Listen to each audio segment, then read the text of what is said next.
Nah, saya ingin masuk ke mengutip apa yang tertulis di buku International IDEA yang berjudul Electoral System Design. Di beberapa halamannya ditekankan soal bagaimana kita penting untuk menjadikan pemilu aksesibel dan bermakna. Nah, pemilu yang aksesibel dan bermakna itu dimaknai sebagai bahwa pemilu itu memang baik karena dia salah satu instrumen utama dalam demokrasi.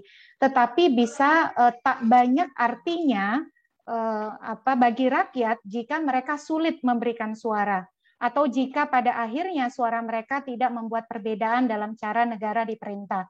Nah, ini kan kita sekarang ini diskusinya fokus kepada yang pertama, pemilu aksesibel dan bermakna dalam hal bagaimana memastikan rakyat tidak sulit di dalam memberikan suara begitu ya. Kalau yang poin kedua ini kan berkaitan dengan koherensi antara sistem kepartaian, sistem pemilu, sistem perwakilan dan sistem pemerintahan. Tapi poin yang pertama ini memang dia lebih teknis. Bagaimana memastikan pemilu aksesibel dan bermakna dengan cara rakyat tidak sulit di dalam memberikan suara. Lalu yang kedua ditekankan di dalam buku itu bahwa mudahnya memberi suara ditentukan oleh faktor-faktor seperti bagaimana rumitnya surat suara. Yang kedua, seberapa mudahnya pemilih mencapai tempat pemungutan suara. Yang ketiga, mutakhir tidaknya daftar pemilih. Dan yang terakhir, sejauh mana pemilih yakin bahwa suara yang diberikan bersifat rahasia. Jadi komprehensivitas kita di dalam mendesain pemilu terkait dengan memastikan pemilu yang aksesibel dan bermakna juga harus holistik begitu. Selain memikirkan surat suara, juga kita memikirkan elemen-elemen lain yang bisa menopang itu. Tetapi juga di dalam buku ini ditekankan bahwa sebuah sistem pemilu mungkin murah dan mudah ditangani, tetapi mungkin bukan jawaban bagi kebutuhan suatu negara. Dan ketika sebuah sistem membawa sebuah sistem pemilu bertentangan dengan kebutuhan suatu negara, hasilnya bisa membawa bencana. Nah, di sisi lain, sebuah sistem yang pada awalnya tampak agak lebih mahal untuk dijalankan dan lebih rumit untuk dipahami, boleh jadi dalam jangka panjang akan memudahkan tercapainya stabilitas negara yang bersangkutan dan arah positif konsolidasi demokrasi. Nah, ini sebenarnya yang kalau boleh direfleksikan apa yang kita hadapi hari ini ya. Bagaimana kita menemukan antara upaya untuk memastikan pemilunya aksesibel dan bermakna di tengah kerumitan sistem yang sedang kita jalankan. Tetapi tidak bisa serta-merta kita menyatakan bahwa sistemnya tidak tepat dan lain sebagainya. Tetapi yang kita harus lakukan mencari titik temu begitu ya, sebagai bagian dari memberikan akses dan makna pada suara pemilih, tapi satu sisi juga memperkuat stabilitas negara dan konsolidasi demokrasi. Nah, tadi Bu Evi juga sudah menyampaikan bahwa pentingnya desain surat suara menurut ACE Project, saya tidak akan ulangi, tetapi selain dua hal soal kemampuan pemilih untuk memahami pilihan calon atau partai yang mencalonkan diri dalam pemilu dan memilih secara sah pilihannya, dan yang kedua ketepatan penghitungan suara, tetapi juga ACE Project menyebutkan desain surat suara juga harus memperhitungkan biaya percetakan, selain bahwa fleksibilitas dalam mendesain itu kadang-kadang akan terkendala oleh adanya keterbatasan akibat sistem pemilu dan definisi tata letak surat suara dalam undang-undang. Selain itu, memang diakui agak sulit untuk merancang surat suara yang sederhana dalam hal misalnya suatu sistem memungkinkan sejumlah besar kandidat dan partainya muncul di surat suara. Nah, ini yang sekarang sedang kita diskusikan ya, karena sistem kita memang meminta sejumlah partai dan kandidat yang berkontestasi untuk, maksudnya partai-partai yang dan kandidat yang berkontestasi untuk dimasukkan di dalam surat suara. Jadi kelihatan nih memang ada penting untuk mendesain surat suara untuk mencapai dua tujuan di layar, tapi juga kita tidak boleh melupakan pentingnya memperhitungkan biaya percetakan, dan yang kedua bagaimana misalnya limitasi-limitasi akibat adanya pengaturan di dalam undang-undang. Nah, yang berikut ini terkait dengan tadi kompleksitas pemilu Indonesia. Kompleksitas pemilu Indonesia kita akan menyelenggarakan mulai dari 2019 sudah kita selenggarakan pemilu serentak memilih 5 posisi sekaligus gitu ya. Sebenarnya kalau dari sisi posisi yang dipilih, jabatan yang dipilih ini tidak terlalu banyak-banyak amat. dibandingkan pemilu serentak di Amerika Serikat, pemilu serentak di Filipina misalnya ya. Tetapi kompleksitas itu kemudian muncul lebih kuat karena kita mengkombinasikan pemilu serentak memilih 5 posisi tadi dengan sistem pemilu proporsional terbuka berdapil besar untuk pemilu DPR dan DPRD, di mana kita menerapkan mixed member konstituensi atau daerah pemilihan berwakil lebih dari satu dengan alokasi kursi 3-10 untuk DPR dan 3-12 untuk DPRD. Jadi nanti akan kelihatan tuh bagaimana tadi pertimbangan-pertimbangan dari project terkait dengan kompleksitas pemilu kita yang memang membuat partai-partai dan juga calon itu harus masuk ke dalam surat suara akibat kombinasi antara pemilu serentak dengan sistem pemilu proporsional terbuka yang kita anut. Nah, akibat dua hal ini tadi melahirkan kecenderungan pemilih untuk lebih mengutamakan jenis pemilihan tertentu dibanding jenis pemilihan yang lain. Ini sudah banyak survei yang mengkonfirmasi, survei dari LIPI, survei dari Kompas, dan survei dari LSI misalnya mengkonfirmasi bahwa memang perhatian lebih tertumpu pada pilpres dibanding pemilu legislatif. Selain itu kita juga berhadapan dengan anomali suara tidak sah pemilu DPD. Mengapa disebut anomali? Karena kalau dari sisi pengaturan, metode pemberian suara untuk pemilu DPD itu jauh lebih sederhana, namun menghasilkan suara tidak sah yang jauh lebih tinggi dibandingkan jenis pemilu lainnya, yaitu sebanyak 29.710.175 suara tidak sah dari pemilu DPD atau setara dengan 19,02%. Ini jauh melampaui pemilu DPR, pemilu presiden maupun DPRD. Yang berikut, kerumitan dalam penghitungan suara dan pengadministrasian hasil penghitungan suara oleh petugas pemilihan. Eksesnya apa? Eksesnya adalah pada kelelahan petugas yang mengakibatkan petugas sakit dan meninggal dunia. Yang terakhir, hasil pemilu kita juga terhitung lama, yaitu baru diumumkan secara resmi 35 hari setelah pemungutan dan penghitungan suara di TPS. Nah, ini kompleksitas yang mestinya kita atasi karena tadi kita perlu membuat pemilu kita aksesibel dan bermakna begitu. Nah, yang selanjutnya adalah ini tren suara tidak sah dari pemilu ke pemilu. Dari tahun 99 itu 3,4%, lalu 2004 8,8%, 2009 14,4%, 2004 10,46%, dan 2019 11,12%. Nah, setelah dilihat, mungkin tidak banyak waktu untuk membedah satu persatu ya. Kalau kita lihat implementasi pemilu kita dari 99 sampai 2019, maka ada sejumlah faktor yang mempengaruhi suara tidak sah. Tentu saja yang pertama sistem pemilu. 99 dengan proporsional tertutup, lalu 2004 semi terbuka, 2009 kita terbuka murni sampai 2019.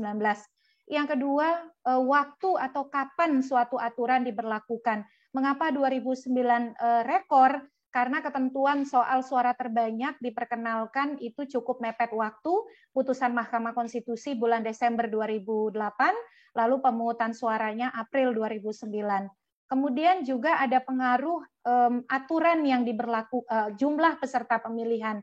Nah, ini akan terlihat ya, ketika jumlah peserta pemilihan cenderung lebih sedikit, maka suara tidak sah untuk pemilu legislatif atau DPR itu cenderung lebih rendah. Misalnya di 2014 dengan ada 12 peserta pemilu, maka tingkat suara tidak sahnya 10,46%. Tetapi ketika jumlah peserta pemilunya naik menjadi 16, itu juga mengalami peningkatan kenaikan menjadi 11,12%. Kemudian pengaruh dari keserentakan pemilu. Nah, ini kan yang membedakan antara 2009, 2014, 2019, salah satunya adalah keserentakan pemilu. Jadi ada faktor ini juga yang kemudian berpengaruh pada suara sah dan tidak sah. Yang berikut adalah bagaimana kita menuju pemilu 2024. Nah, sejauh ini diputuskan oleh pemerintah dan DPR tidak diberlakukan perubahan undang-undang pemilu. Jadi tetap berlaku, diputuskan tidak dilakukan perubahan undang-undang pemilu, tetap berlaku Undang-Undang Nomor 7 Tahun 2017 tentang pemilihan umum. Nah, dengan demikian, maka bila ada pelaksanaan teknis tahapan yang hendak diatur berbeda dengan Undang-Undang Nomor 7 Tahun 2017, maka memerlukan kerangka hukum penopang berupa setidaknya. Jadi beberapa tadi desain dari Bu Evi itu kan berbeda dengan pengaturan di Undang-Undang Nomor 7 Tahun 2017. Maka kalau hal itu ingin diteruskan, maka diperlukan kerangka hukum penopang berupa apa? Harus dilakukan perubahan atas Undang-Undang Nomor 7 Tahun 2017 kalau metode pemberian suaranya lantas menjadi menulis atau mencontreng begitu. Yang kedua adalah penerbitan peraturan pemerintah pengganti undang-undang atau Perpu, atau yang terakhir, nah ini yudisialisasi politik ya, pengujian undang-undang ke Mahkamah Konstitusi, menarik masuk hakim dan pengadilan untuk memutuskan soalan-soalan yang mestinya menjadi keputusan dari pembuat undang-undang. Nah, yang berikut, selama tidak ada perubahan undang-undang ataupun terbit Perpu, maka ketentuan yang ada di dalam Undang-Undang Nomor 7 Tahun 2017 harus dipedomani oleh semua pihak, termasuk oleh KPU di dalam melakukan penyederhanaan desain surat suara. Nah, ketika misalnya ada upaya untuk melakukan penyederhanaan surat suara yang merupakan bagian dari perekayasaan teknis elektoral, maka ketika tidak ada perubahan undang-undang, dia bergantung sepenuhnya pada peraturan KPU dengan kewajiban memedomani undang-undang pemilu. Yang berikut, desain surat suara menurut undang-undang pemilu. Nah, ini kan yang Undang-Undang Nomor 7 Tahun 2017 ya. Ini diatur di pasal 342. Tadi project bukan S hardware, S project sudah menyebutkan bahwa kadang-kadang ikhtiar kita untuk merekayasa atau melakukan penyederhanaan surat suara itu terbentur oleh desain yang sudah diatur oleh undang-undang. Nah, ini juga yang kemudian kita temui di Undang-Undang Nomor 7 Tahun 2017.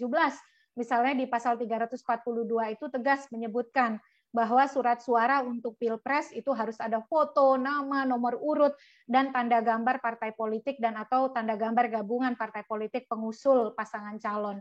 Sementara untuk pemilu DPR, DPRD provinsi, dan DPRD kabupaten kota harus memuat tanda gambar partai politik, nomor urut partai politik, nomor urut dan nama calon anggota DPR, DPRD provinsi, dan DPRD kabupaten kota untuk setiap dapil. Serta untuk pemilu DPD itu harus memuat pas foto diri terbaru, jadi harus ada fotonya gitu ya, dan nama calon anggota DPD untuk setiap daerah pemilihan.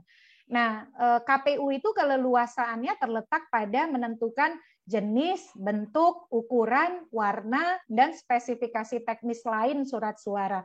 Tetapi dia tidak boleh kemudian mengeliminir atau kemudian mengingkari apa yang ada di pasal 342 ini.